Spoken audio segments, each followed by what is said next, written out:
In the red corner, we have Sky Sports News and the Manchester United fans. And in everybody else's corner, the rest of the footballing world's corner and everyone who wants to see Manchester United fail, we have the Glazers. Ding, ding, ding, ding, ding. Sky Sports at it again. You love to see it. But this, what I have on my screen and you have on yours, is the most blatant propaganda I've ever seen that really feeds the United fans and makes them probably feel a little bit better this morning.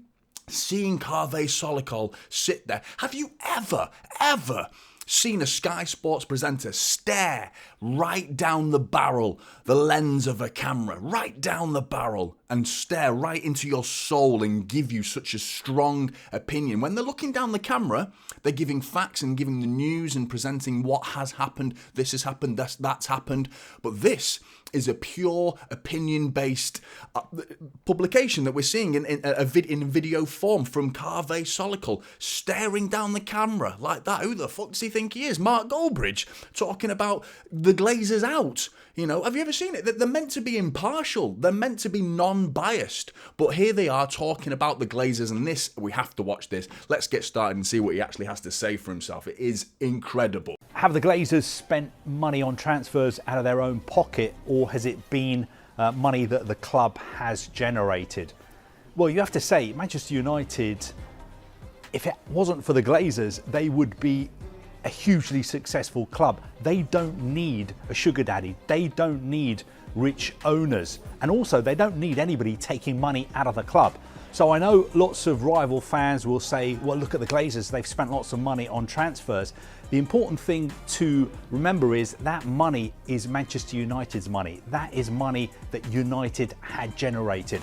Wrong. Nope. It wasn't Manchester United's money. Going back to the 50s, going back to the 60s, Louis Edwards.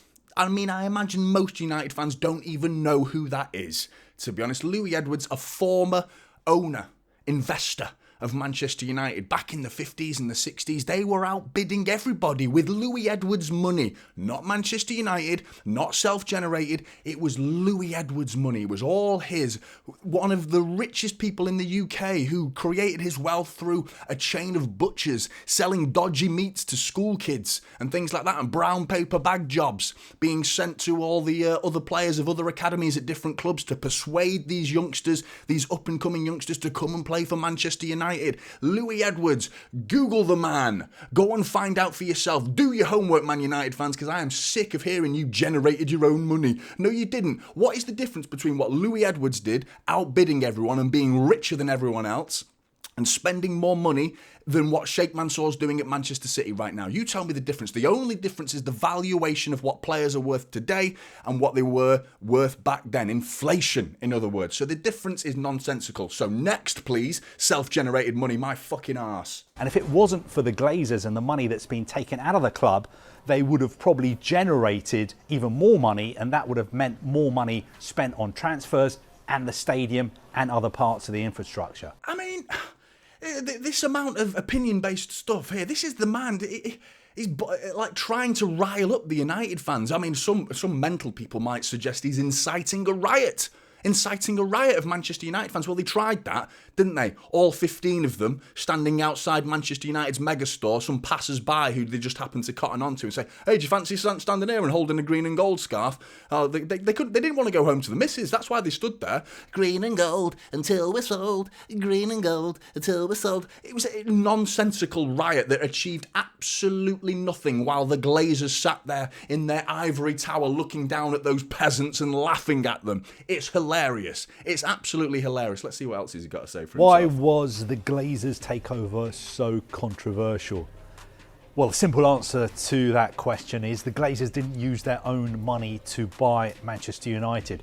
You've got to go back 18 years when they took over the club. It cost them around £790 million, but they didn't use their own money.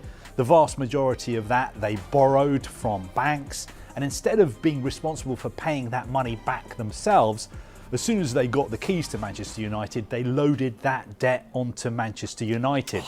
It's genius.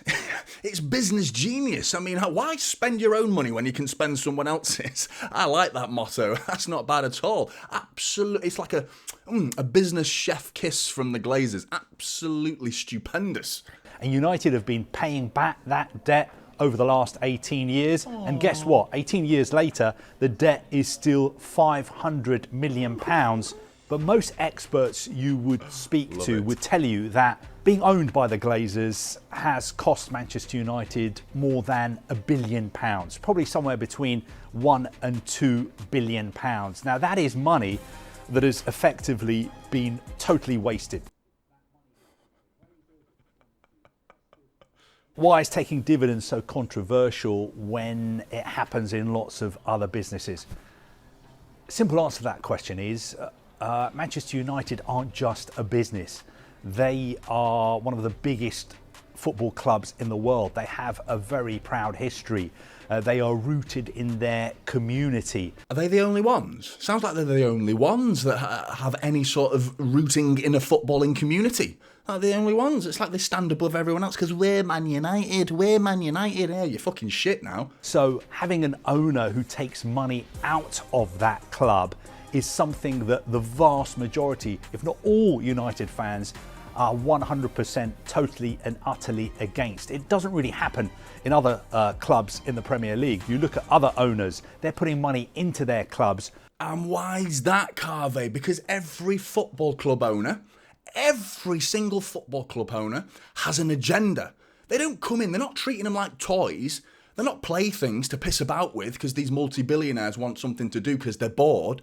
They have an agenda, and each club has a different agenda. You look at the American models of the Glazers and Liverpool and Arsenal and these ownership models. They are to make money. They want to make money. That's why they've cottoned on. What do you think Rob McElhenney has come in and taken over Wrexham down in the lower leagues? What do you think they're doing? It's a money-making scheme. They're down to make money. Whereas Sheikh Mansour, some people suggest he has an agenda as well. There's lots of accusations about sport washing and why he's taken over Manchester City to create a better perception and invest in Western businesses to create a more palatable and more digestible perception of their part of the world, effectively, in creating tourism to affect that. And then other people, and then you have these United fans who are going, oh, that's so wrong, that's morally wrong because of the sports washing and the fact that human rights is an issue compared to our human rights and our standards versus their standards, and how it's like, oh, everyone gets on their high horse, don't they, pointing the finger at Qatar and Abu Dhabi and Saudi Arabia who have come in and taken over Newcastle. You've got to do your homework. These people have agendas. They come in, and City fans might not even like hearing this, but they have agendas. They've come in and they're protecting their own part of the world, but at the end of the day, City are benefiting. And then you've got these United fans, the most hypocritical, two-faced twats on the face of this earth, who come in and say, oh no, you can't do that, you can't do it, it's disgraceful, all these human rights. But with Sheikh Jassim, all of a sudden, acting all pious and holier than thou, getting on the high horse, talking about how bad it is for City to have these sports washing type owners. But Sheikh Jassim comes in, oh, no problem. Are they killing people over there? Is human rights disregarded over there? No. Wait a minute. Are they giving United money? Oh, well, in that case, it's okay. It's okay then, isn't it? It doesn't matter. No problem, you hypocritical twats, honestly. Not taking money out. So I understand taking dividends is the norm in normal businesses, but Manchester United is not a normal business. It is a football club rooted in the community. What will the Glazers' legacy be at Manchester United? I can answer that. Fucking heroes, legends, icons, idols of the footballing world for the rest of the footballing world that aren't Man United fans. And I'm sorry, but they are absolute geniuses. I love them. I love every single thing they stand for. Marvellous individuals. If you spoke to United fans, it would be very hard to find anybody who would have anything positive to say about the Glazers. From a football perspective. From a business perspective, you would have to say they've played an absolute blinder. You'd find a lot of people in the business community who would say what an incredible deal they have done. Can you see a scenario in the near future where the Glazers leave? I think it's unlikely in the short term. They had an opportunity to leave the club and bank a huge profit. But I'm afraid if you're a United fan who wants the Glazers out, it doesn't look like they're leaving anytime soon. Hey, Glazers stay in 10 more years. City fans are on the pitch. You know why they're doing this? I'll tell you why they're doing this. It's because right now the league is turning into a farmers' league. You're about to witness Manchester City potentially win a 4th Premier League in a row. Unprecedented. Never been done before in the history of this division. It's incredible what Manchester City are doing right now. And Sky Sports do not want this to happen. They do not want this to happen, and I tell you why, because it doesn't sell. It's not very appealing to the outsiders to look at a league that is no longer competitive with one team that wins it every year or more often than not. It's not deemed as competitive, and that doesn't sell. And this is why Sky Sports have cottoned on to this and see United as a potential obstacle, a problem for Manchester City going forward. Because if Sheikh Jassim comes in and takes over Man United, they are a threat to Manchester City and therefore make the whole league more competitive. And this is why Sky Sports are getting involved. Right there, because they have their own agendas, acting like they're pious and holier than thou and seeing it as wrong and the business practice of the Glazers. No, it's because they're seeing other clubs like Newcastle and PSG and Manchester City and Chelsea and with Abramovich getting taken over and money being poured into football clubs. It has knocked Man United down the pecking order, and they see Man United as a genuine threat. And right now, Manchester City are setting the standards that nobody is meeting, and they all have money. And they want to try and fix that in every way possible. So their agendas are there, clear for all to see. Blues. What do you think about this? I think it's rather funny. Rather funny indeed. But United fans, get in the comments below. I can't wait to hear you whinging. Glazers out. I love it. I love it. Get in the comments below. I really want to hear your thoughts. Like and subscribe. Typical City is the channel, and I'll see you in the next one. This is Typical City now. Holding up silver.